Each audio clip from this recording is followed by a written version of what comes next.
Bueno, estamos ahora mesmo nunha parcela produtora, tamén na comarca de Deza, 11 de setembro de 2024, con varios días por diante todavía para a recollida, con moitos días de risco, de preocupación para os produtores, de que se van a topar mañán cando se levanten, se va a haber outro destrozo como este en esta parcela ou nunha próxima.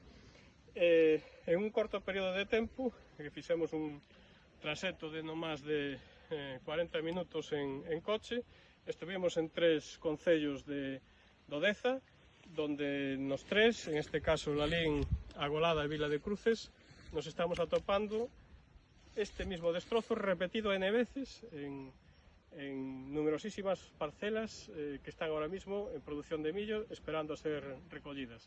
Moitos produtores van a adiantar a recollida e iso vai a ser tamén un custo, non só por esta perda directa que o é, senón tamén polo descenso do rendemento das máquinas con todas estas calvas e camiños que hai polo medio de millo derribado, que vai producir problemas seguramente tamén despois no ensilado, se vai con terra, etc., senón tamén porque adiantar fora do punto óptimo de contido de almidón, de contido de fibra do millo, pois vai a disminuir o valor nutritivo do forraxe e vai ser unha perda adicional que hai que botar tamén en conta do xabarín e da mala xestión que se está facendo destas poblacións que, como se ve, campan polas súas anchas. Hai que ter en conta que hai un dano que xa se ve ao produtor, pero tamén o exceso de población de jabalí é un dano para a seguridade vial. Os jabalís entran nas carreteras e sabemos que produce máis de 5.000 accidentes o ano en Galicia, son un problema no rural. Pero tamén son un dano para o medio ambiente.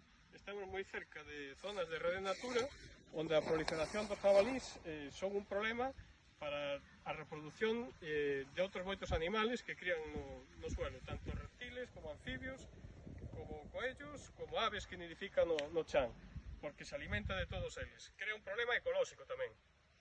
E, por suposto, estando como estamos no Deza, hai que facer unha reflexión.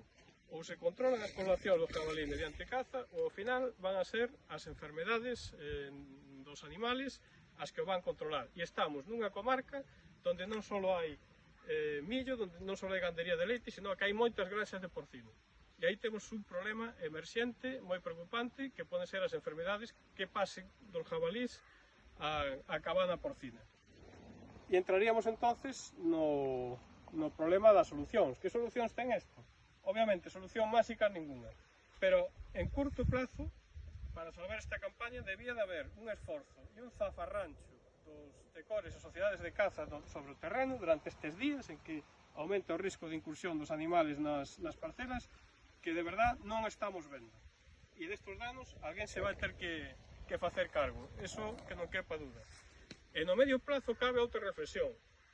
Pode unha comarca como a do Deza, tan gandeira, con 15.000 hectáreas de millo, con todas estas granxas porcinas, ter unha población de xabalíns como a que ten agora, ou tiña que ser a mitad ou a terceira parte ou cuarta parte? Señores, hai que sentarse coa administración moi seriamente e redefinir o futuro, porque non pode haber estas poblacións de xabalíns tan abundantes en zonas eminentemente produtoras.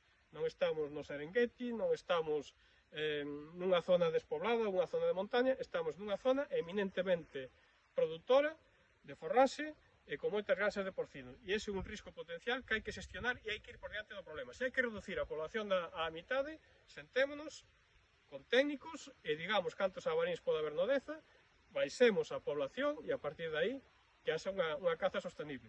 Pero isto non se pode repetir ano tras anos, este é un problema que vai a máis, cada vez hai menos cazadores, ademais, vai haber que utilizar outras técnicas para capturar mandas de xabalíns en zonas produtoras onde producen estos danos e temos que ter xa un punto de inflexión, porque isto non é sostible cara ao futuro e hai que tomar medidas novas.